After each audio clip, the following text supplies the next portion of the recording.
안녕하십니까, 안영찬입니다. 이번 영상은 초핵심 요약 정리 및 필수 문제풀이 강의인데, 이제 지금 우리가 무효와 취소하는 문제를 풀고 있죠. 그래서 오늘 마지막으로 무효 취소하는 문제를 풀고 다음 양석에서 이제 조건과 기한, 법률의 부관으로 넘어가게 됩니다. 자, 함께 문제를 보도록 하겠습니다. 자, 1번입니다. A와 B가 계약을 체결하였다. 다음 설명 중 옳지 않은 거죠. 여러 문제 복잡한 것 같지만 적중심한 문제죠. 우리 사례 문제 풀어보는데 어렵지 않습니다.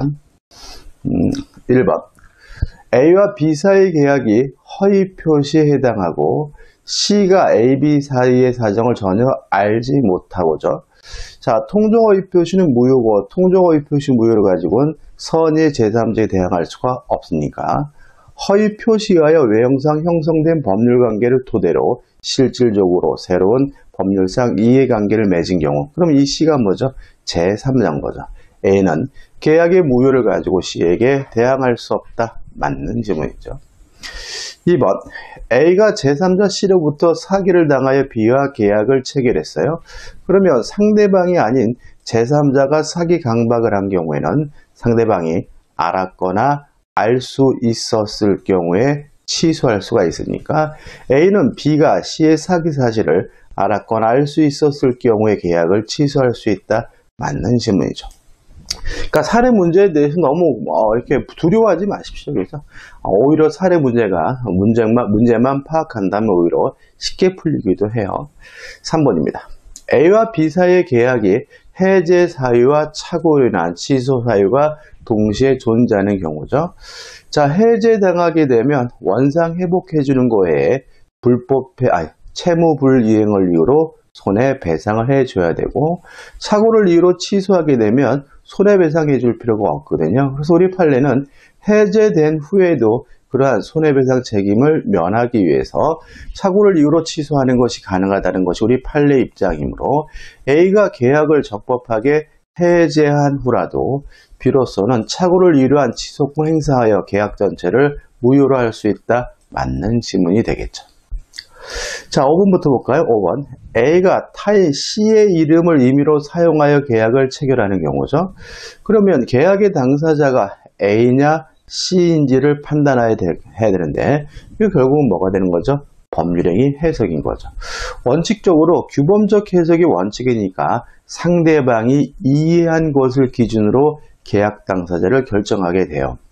다만 쌍방 간의 의사가 합치됐다면 물론 합치된 의사에 따라서 계약 당사자를 결정해야 되는 건 너무나 당연한 거죠. 따라서 A 또는 C 중 누구를 계약 당사자로 볼 것인가에 관하여 A와 B의 의사가 일치한 경우에는 해석할 필요가 없는 거죠. 그 일치하는 의사에 따라 계약 당사자를 확정해야 한다. 맞는 지문이고, 추가로 기억할 것은 의사가 일치하지 않아요. 그러면 법률행위 해석을 하게 되는데 규범적 해석이 원칙이기 때문에 상대방 B가 이해한 것을 기준으로 계약 당사자를 결정하게 된다는 것까지 꼭 같이 기억해 두시기 바랍니다. 자, 이 문제의 답은 옳지 않은 것은 4번입니다. 4번 A가 대리인 C를 통하여 B와 계약을 체결하는 경우 의사의 흠결 혹은 사기 강박은 C를 표준으로 결정하고 어느 사정의 지부지로 인하여 계약의 효력에 영향을 받을 경우에 그 사실의 유무는 A를 표준으로 결정한다. X죠. 궁방만 본인인 A입니다. 다시 말하면 지부지, 선의 악이 과실이 있는지 없는지 여부도 대리인을 표준으로 결정하는 거죠. 자, 여러분들 이제 기억나시죠? 자, 의사를 결정하는 것도 대리인이고 또 의사표시라는 것도 대리인이고 법률행위라는 것도 대리인이니까 불공정한 법률행위에서 궁박을 제외한 나머지 모든 것들은 대리인을 표준으로 결정하게 된다는 거 꼭 기억해 두시기 바라고요. 답은 4번이 됩니다. 자, 2번 문제입니다. 갑은 을 소유해 토지 X를 금 100만 원에 매수하기로 하고 매매계약을 체결하였다. 그런데 토지 X는 국토이용관리법상 토지거래 허가 대상이었다. 이때 갑과 을의 법률관계에 대한 설명으로 옳은 것, 맞는 것을 찾으러 가네요. 자, 토지거래 허가 구역 내에서 거래하게 되면 일단은 무효인데 나중에 허가를 받으면 유효로 바뀌니까 대표적인 유동종 무효 상태인 거죠. 그죠? 자, 근데 조심할 것은 뭐냐면 일단은 무효지만 허가를 받으면 언제부터 유효하냐면 계약 시로 소급해서 유효가 돼요. 따라서 1번. 이후 엑스토지에 대한 허가를 받으면 그때부터 갑과 을의 매매 계약은 유효한 것으로 되고 계약 시에 소급하여 유효한 계약이 되는 것은 아니다. X가 되는 거죠. 답이 아니네요. 그 다음에 2번입니다. 자, 유동종 무효 상태라 하더라도 유효한 것이 몇 가지가 있는데 첫째, 계약금 계약은 유효하죠. 따라서 그 지급한 계약금은 부당이득으로 반환을 청구할 수 없고요. 또 계약금 계약이 유효하니까 계약금을 유효한 해제는 가능한 거죠. 2번, 허가를 받기 전의 상태라도, 다른 말로 하면 유동종 무효 상태라 하더라도 을은 계약금의 배액을 상환하고 적법하게 계약을 해지할 수 있다. 맞는 질문이고 이게 맞는 이유는 뭐죠? 계약금 계약은 유효하기 때문에 그런 거죠. 3번입니다. 또 어떤 효력이냐면 토지거래 허가 절차에 대해서 협력해야 될 의무는 있죠. 근데 주의하실 것은 이 협력 의무는 주된 채무가 아니라 부수적 채무로 이해하는 것이 우리 판례 입장이거든요. 따라서 그것을 이행을 강제하는 것도 가능하고 또 손해배상을 청구하는 것도 가능하지만 일방 당사자가 협력 의무를 이행하지 않는다는 것만을 이유로 계약 자체는 해지할 수는 없어요. 강제할 수도 있고 손해배상도 청구할 수 있습니다. 계약 자체는 뭐하지 못해요? 해지하지 못하는 거죠. 따라서 3번, 허가가 있기 전에 이른바 유동종 무효의 상태로서 갑과 을은 아무런 의무도 부담하지 않으므로 갑은 X토지 거래에 대한 허가 신청을이 협력할 것을 소로서 구할 수도 없다. X. 강제할 수가 있으니까 소송으로서 구하는 것이 가능하기 때문에 3번은 X가 되는 거죠.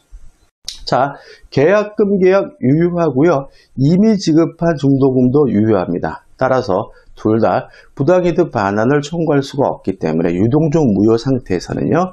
엑스토지에 대하여 허가 여부가 불확정한 상태라도 갑이 이미 계약금과 중도금 을에게 지급한 이상 이에 대한 갑의 부당이득 반환 청구는 가능하다. X가 되는 거죠. 5번입니다. 자, 매매 계약할 때는 토지거래 허가 구역이었어요. 근데 허가를 받기 전에 지정 해제가 됐어요. 더 이상 토지거래 허가 구역이 아니라면 우리 판례에 따른다면 더 이상 유동종 무효가 아니라 확정적 유효가 되기 때문에 더 이상 허가받을 필요가 없다는 것이 우리 판례 입장이거든요. 따라서 5번, 매매 계약이 있은 후에 X토지에 대한 토지거래 허가 구역 지정이 해제가 되었더라도 당연히 갑과 을의 매매 계약이 확정적으로 유효로 되는 것은 아니다. X죠. 확정적으로 유효로 되기 때문에 더 이상 허가받을 필요가 없다는 것이 우리 판례 입장입니다. 따라서 이 문제 옳은 것은 2번이고 2번이 답이 됩니다. 3번입니다. 갑은 토지거래 허가구역 안의 토지에 대하여 을과 매매계약을 체결하고 계약금을 수령하였다. 다음 중 판례 태도로서 옳은 것은이죠.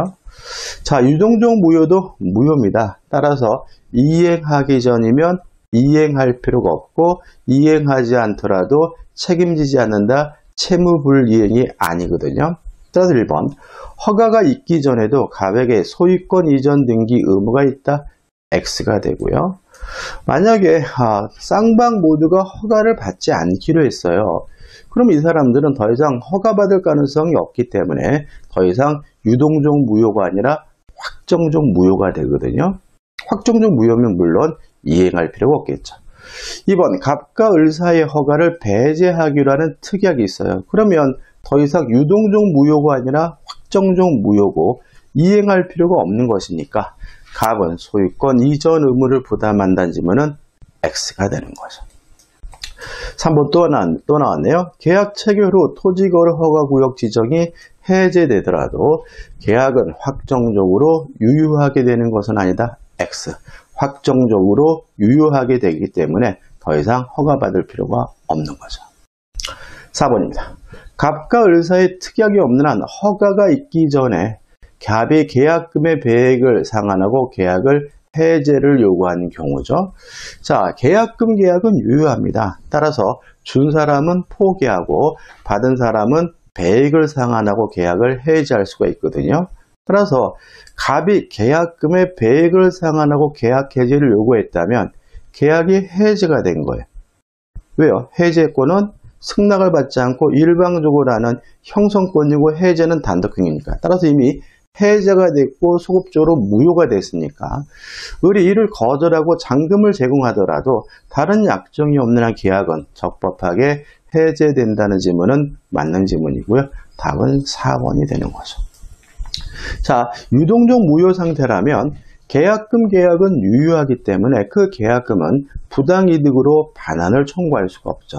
근데 확정적 무효라면 이게 달라지죠. 확정적 무효라면 허가 절차에 대한 협력 의무도 없고요. 확정적 무효라면 계약금 계약도 무효니까 계약금은 부당이득으로 반환을 청구할 수가 있겠죠. 따라서 5번 불허가 처분이 있대요. 그럼 더 이상 유동적 무효가 아니라 확정적 무효이기 때문에 계약금 계약도 무효인 겁니다. 을은 갑에 대하여 부당이득을 이유로 계약금의 반환을 청구할 수 없다. X가 되는 거죠. 자, 이 문제의 답은 몇 번이죠? 4번이 됩니다. 4번 문제입니다. 갑과 을 사이에 국토이용관리법상 토지거래 허가지역 내의 토지에 대하여 관할청에 으로부터 허가 없이 매매계약이 체결되었다. 다음 설명 중 판례에 할 때 옳은 것은이죠. 자, 유동적 무효에 관한 문제입니다. 1번 갑과 을 사이의 매매계약이 처음부터 허가를 배제하거나 잠탈할 내용이에요. 쌍방 모두가 허가를 안 받기로 한 거죠. 그러면 이 사람들은 허가받을 일이 없기 때문에 유동적 무효가 아니라 확정적 무효인 겁니다. 따라서 처음부터 그 허가를 배제하고 잠탈하는 내용의 계약인 경우에도 유동적 무효이다. X가 되는 거죠. 2번 갑과 을 사이의 매매 계약이 유동적 무효예요. 자, 유동적 무효이더라도 유효한 게 두 가지가 있어요. 계약금 계약 유효하고요. 토지거래 허가 절차에 대한 협력 의무는 있는 거죠. 따라서 갑을 쌍방은 그 계약이 효력이 있는 것으로 완성될 수 있도록 서로 협력할 의무도 없다. X가 되는 거죠. 자, 유동적 무효도 무효입니다. 따라서 이행하기 전이면 이행할 필요가 없고요. 이행하지 않아도 채무불이행이 아닌 거죠. 따라서 3번 관할관청으로부터 허가받기 전의 상태에서 갑을 쌍방은 권리 이전 또는 설정에 관한 어떠한 내용의 이용 청구도 할 수 없고, 맞죠? 유동적 무효도 무효니까요. 갑은 을의 거래상 채무 불이행을 이유로 손해배상을 청구할 수도 없다. 맞는 질문이죠. 왜요?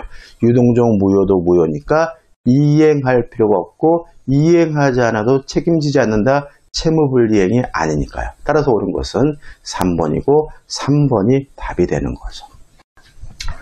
4번입니다.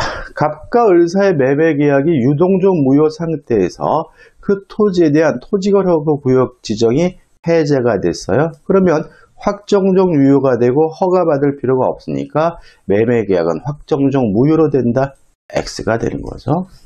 자, 5번입니다. 자, 유동적 무효 상태에서도 별도의 취소 사유가 있다면 취소하는 거 가능하고요.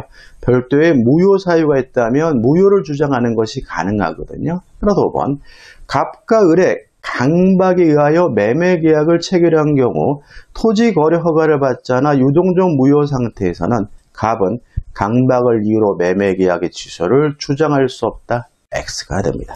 별도의 취소 사유가 있다면 취소하는 것이 가능하죠. 자, 이 문제는 지금 옳은 것을 찾으라고 하는 것이고요. 답은 3번이 되네요. 5번입니다. 갑은 결혼 예물로 받은 결혼 반지를 모조품으로 오인하여 차고죠. 을에게 헐값으로 매도하였다. 그러면 갑이 매매계약을 누구하고 체결한 거죠? 을과 매매계약을 체결한 거죠. 을은 다시 그것을 병에게 매도하고 병은 다시 정에게 매도하였다. 후에 그것이 진품인 것을 한 갑이 매매계약을 착오를 이유로 취소하고자 한다. 그 취소는 누구를 상대로 하여 하는가? 자, 취소의 상대방은 원래의 법률행위 상대방입니다. 현재 권리자가 아니라 취소하고자 하는 그 원래 법률의 상대방이 취소의 상대방이니까 1번 을에게만 할 수 있다. 이게 답이에요. 이거 별거 아닌데 은근히 잘 틀리시게 되는데 결국은 우리가 이 문제도 우리 공인중개사 기출문제인데요. 취소 상대방은 누구라고요? 원래 범죄행위 상대방. 다시 말하자면 취소하고자 하는 그 법률행위 상대방이 취소의 상대방이고요. 현재 권리자가 취소의 상대방도 아니고 사기친 놈, 강박한 놈도 취소의 상대방이 아님을 잊지 마시기 바랍니다. 답은 1번입니다. 6번입니다. 갑이 을에게 을수의 토지가 곧 제한구역으로 지정될 것이라고 기망하여 사기네요. 을로부터 시가 1억 원 상당의 토지를 5천만 원에 매수하고 소유권 이전 등기를 넘겨받았으나 매도인 을은 곧 갑의 기망 사실을 알고 사기를 이유로 매매 계약을 취소하였다. 자, 사기에 의해서 매매 계약이 체결됐고요. 이전 등기까지 됐는데 그 사기를 이유로 그 매매 계약을 취소했네요. 그런데 갑은 을에 취소가 있은 후 그 토지에 관한 소유권 등기가 아직 자기 앞으로 되어 있음을 기하로 그 토지를 병에게 대금 1억 5천만 원에 매도하고 소유권 이전 등기를 격려해 주었다. 갑을 간의 법률 관계에 관한 다음 설명이 틀린 거죠. 자, 여기서 이제 조심할 것은 이 병이 제3자냐 문제예요. 자, 우리가 알다시피 새롭게 이해관계를 가진 사람이 제3자잖아요. 따라서 이 매매 계약을 한 후에 이해관계를 가졌으니까 병은 물론 뭐예요? 제3자예요. 물론 취소 전이냐 후냐는 따지지 않아요. 그래서 법률행위를 한 후에 새롭게 이해관계를 가졌다면 취소 전이든 후든 따지지 않고 제3자로서 부호가 되는 거죠. 그러면 사기에 의한 의사표시는 선의 제3자에게 대항할 수가 없는데 따라서 병은 선이라면 확정적으로 뭘 갖게 되는 거죠? 소유권을 갖게 되는 거죠. 자, 틀린 것을 찾습니다. 1번, 을이 갑에게 매도의 의사표시를 취소하면 갑을 간의 매매 계약은 소급하여 무효로 된다. 맞는 질문이죠. 자, 취소의 상대방은 현재 권리자인 병이 아니라 원래 법률행위 상대방인 갑인 것이고요. 물론 을은 뭐죠? 사기에 의한 의사표시자니까 취소권자죠. 취소권자가 원래 법률행위 상대방에게 취소하게 되고요. 취소란 것은 유효한 것을 소급해서 무효화시키는 것이니까 1번은 정확히 맞는 지문이 되겠죠. 7번입니다. 을이 갑을 간의 매매 계약을 취소하면 을은 갑에게 대금 5천만 원을 부당이득으로 반환해야 한다. 이거 조심할 것은 뭐냐면 취소를 하게 되면 소급해서 무효가 되니까 갑과 을은 이행한 것이 있다면 그 원인은 그 이익은 원인 없는 이득으로서 부당이득으로 반환을 해줘야 되거든요. 근데 여기서 이런 생각까지는 안 돼요. 사기당한 을이 왜 돌려줘야지 이러면 안 되는 거죠. 그러니까 사기당했든 사기를 쳤든 그 계약이 취소가 되면 소급해서 뭐가 돼요? 무효가 된 것이니까 이행한 것이 있다면 일단 부당이득으로 뭐랍니까? 반환해야 된다는 거 조심하셔야 됩니다. 알면서도 이상을 생각하게 되면 틀리게 되는 거죠. 3번입니다. 을이 갑을 간의 매매 계약이 취소한 뒤 매매 목적물인 토지 소유권을 회복할 수 있는지 여부는 병이 선의의 제3자에 해당하느냐에 달려있다. 맞죠? 자, 병은 제3자이기 때문에 병이 선이라면 병은 확정적으로 소유권을 취득하기 때문에 을은 소유권을 회복할 수 없을 수도 있죠. 왜요? 사기에 의한 의사표 취소로는 선의 제3자에게 뭐 할 수 없어요? 대항할 수가 없으니까요. 4번. 을이 매매 계약의 취소로 토지 소유권 회복할 수 없는 경우죠. 자, 그러면 이제 토지를 돌려받지 못하니까 부당이득 반환을 불법행위를 원인으로 손해배상을 청구하는 거죠. 자, 손해배상은 이행이익이 손해배상입니다. 자, 보세요, 여러분들. 지금 이 사람이 5천만 원에 사가지고 1억 5천만 원에 팔았잖아요. 그러면 정상적으로 이익이 됐을 때 이 을에게 얼마의 이득이 된 겁니까? 1억 원이 이득이 생긴 거죠. 그러니까 우리가 이행이익은 이행이 됐으면 얻을 수 있는 이득, 이런 개념이고요.